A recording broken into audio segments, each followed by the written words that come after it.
Wednesday afternoon, Governor Holcomb signed Senate Bill 442 into law. It will allow a facility in West Terre Haute to begin storing carbon dioxide underground. Demetrius Sanders found out the purpose of this bill and its effects. He joins us now with the details. Demetrius.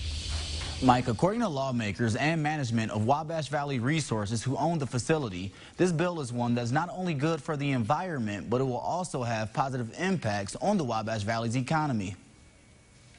Since 2016, the industrial plant located at West Sanford Avenue in West Terre Haute has not been in operation.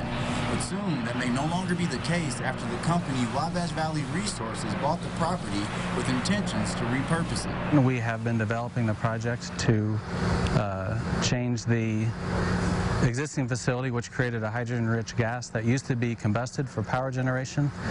Instead, we're going to use that in a more economical way to produce ammonia. Williams says in most cases, producing ammonia has negative effects on the environment. One of the byproducts of making ammonia is that we would release a tremendous amount of CO2 into the atmosphere. To stop CO2 from being released into the atmosphere, Senate Bill 442 was created to capture this carbon dioxide and store it underground, a project that is a first of its kind in the state of Indiana.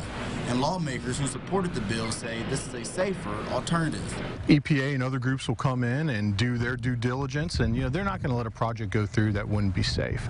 So there's some hurdles to cross yet, but I think at the end of the day this will be a safe project. And Ford, along with management at Wabash Valley Resources, say this project will have major positive effects for the Wabash Valley's economy, including many jobs for both plant and construction workers. Our plans are to create between 110 to 125 full-time jobs. Those jobs will be probably some of the best paying jobs in the Wabash Valley. We're targeting at least $75,000 annual salary. Should bring in 600 to 700 jobs for a couple years, 2 years, hundreds of thousands of hours.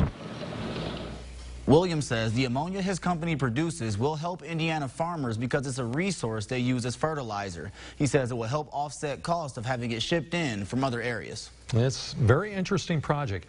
When is it expected to open? Yes, Mike. So right now it's still approving EPA approval, but management says they hope to have construction start within the next 12 months, and then there will be a 2 to 3 year construction period. All right. Thank you, Demetrius, Thank you for that report.